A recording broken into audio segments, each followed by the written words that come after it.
en el milagro de Caná, es lo que estamos considerando, de acuerdo a lo que nos va mencionando el Evangelio escrito por el apóstol Juan, inspirado por el bendito Espíritu Santo. Y hemos estado observando ahí el milagro de Caná en su sentido significativo, el milagro de Caná en su sentido preparativo. También vimos el milagro de Caná en su sentido evangelístico. Y hoy veremos el milagro de Caná en su sentido espiritual. Dice la Biblia, capítulo 2 del Evangelio de Juan, versículo 6, que el sentido es conocer la necesidad que tiene el hombre. El hombre, Dios nos hizo a su imagen, conforme a su imagen, a su semejanza. Pero necesita el hombre conservar ese mismo estado en que nos ha creado Dios, cuando Dios nos creó.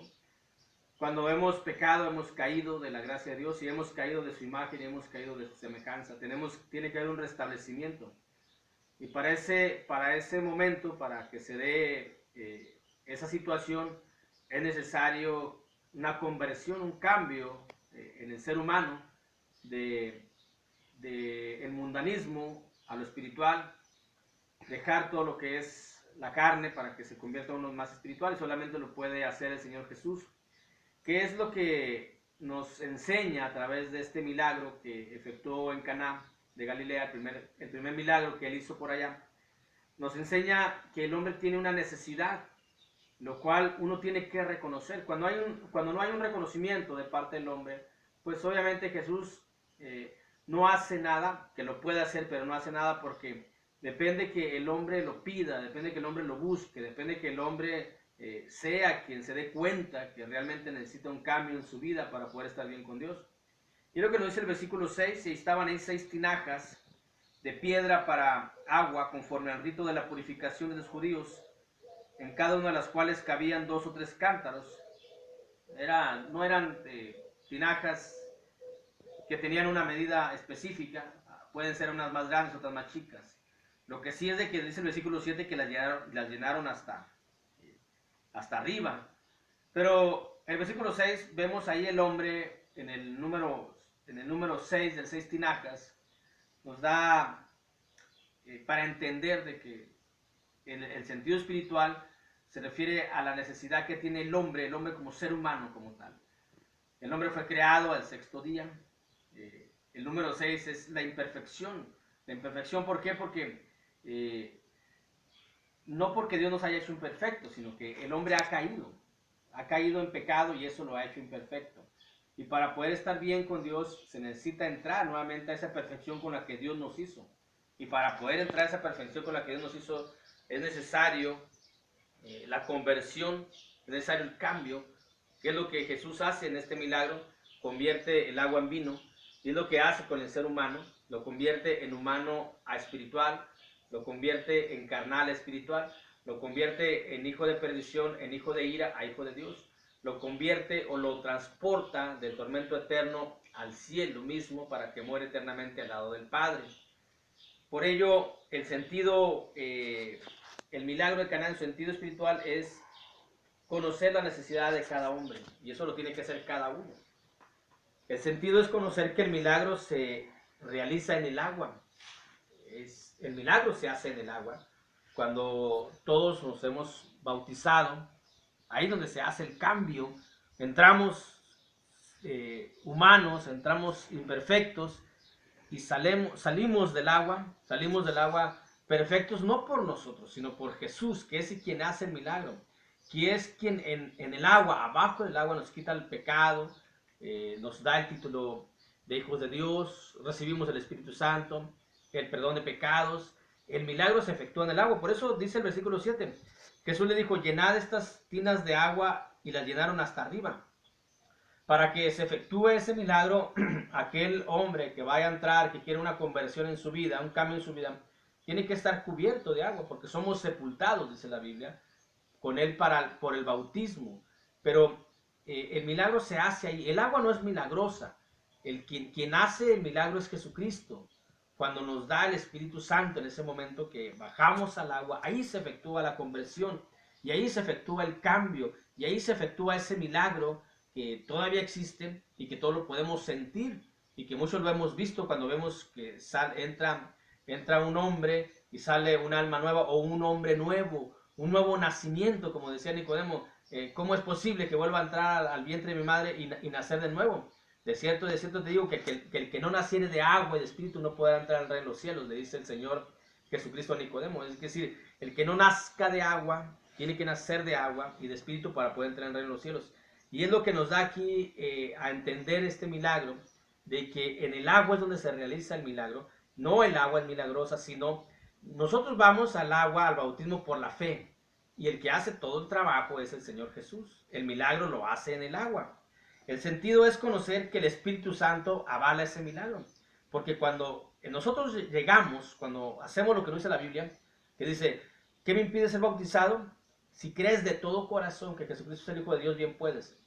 Y nosotros cuando hacemos esa confesión de fe, lo hacemos de esa manera, o sea, creemos de todo corazón que Jesucristo es el Hijo de Dios.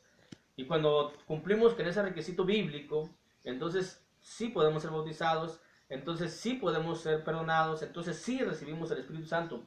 Y si recibimos el Espíritu Santo, entonces el Espíritu Santo es quien está avalando que somos hijos de Dios. Dice a Gálatas que hemos recibido el Espíritu de Dios con el cual podemos decirle Padre. Entonces somos hijos de Dios. Antes éramos creación de Dios. Entonces hay un cambio, hay una conversión, y eso lo va el Espíritu Santo que mora en cada creyente. El Espíritu Santo mora en cada creyente porque recibimos el don del Espíritu Santo. Dice el versículo 8 y versículo 9. Entonces le dijo, sacad ahora, llevadlo al maestresala, y se lo llevaron. Cuando el maestresala probó el agua hecha vino, sin saber él de dónde era, aunque lo sabían los sirvientes que habían sacado el agua, llamó el esposo, es decir, dio el aval de que lo que estaba probando era algo bueno.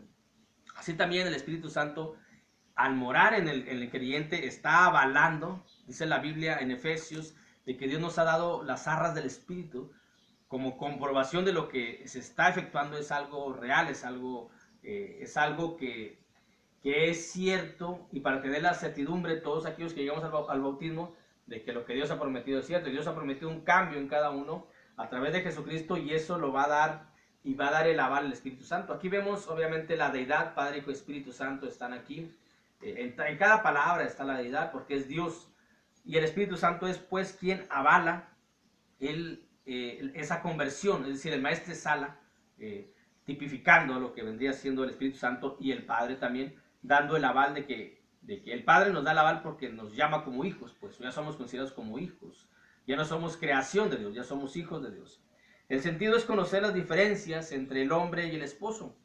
Dice el versículo 10, y él le dijo, todo hombre sirve primero el buen vino, y cuando ya han bebido mucho, entonces el inferior, mas tú has reservado el buen vino hasta ahora.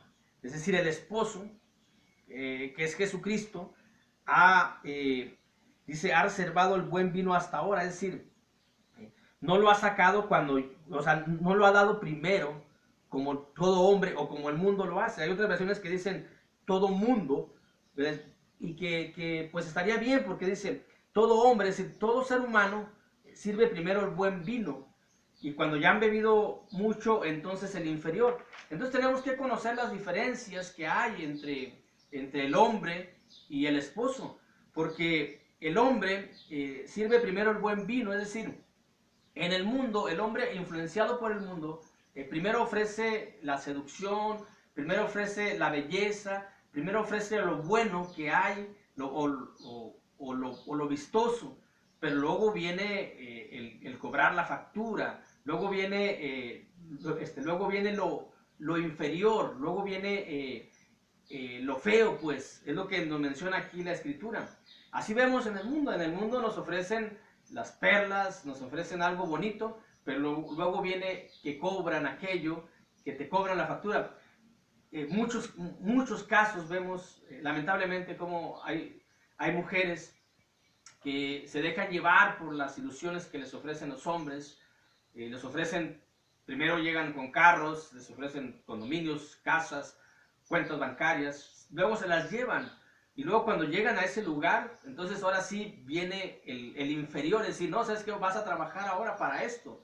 Es decir, así es el hombre, así es el mundo. El pecado, nosotros cuando llegamos, cuando estamos en el pecado es bonito.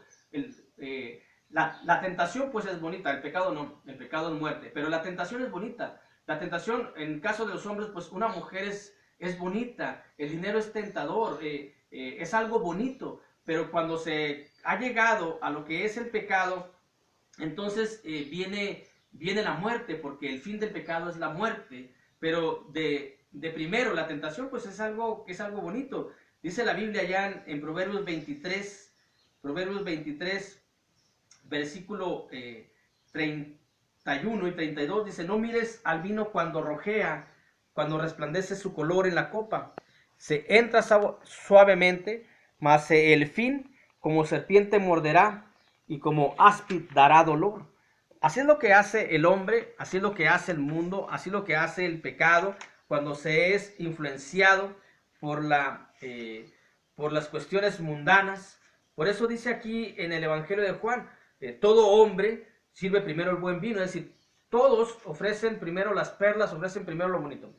La misma tentación ofrece bonito. Cuando fue tentada Eva, pues le dijeron, es que vas a ser como Dios. Pues fue algo bonito, pero luego cuando cometió la desobediencia, cuando cometió el pecado, vino lo inferior, es decir, fue expulsada del jardín del Edén, fue expulsada de la presencia de Dios. Así es el hombre, así es el enemigo obviamente con toda esa influencia engañadora, es lo que hace, es lo que lleva. Por eso aquí dice la Biblia, dijo, todo hombre sirve primero el buen vino, y cuando ya han bebido mucho, entonces el inferior, es decir, luego viene la fatalidad, luego viene la desgracia. Muchas fiestas empiezan con algarabía, con bonito, con buenos deseos, llegan a la fiesta y se saludan, de beso, de mano, apretón, ¿cómo has estado? Todo fluye bonito, pero al paso de las horas, aquellos que saludaron bien ya luego andan peleando, ya luego andan discutiendo y en ocasiones pues termina en algo fatal.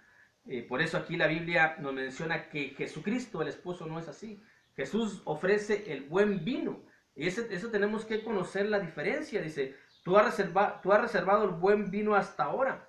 El esposo, cuando uno llega a los pies de Jesús, limpia, sana, purifica a Jesús. Y nos mantiene en un estado para llegar hasta el cielo. El esposo recibe al pecador como vamos nosotros y lo lleva al paraíso.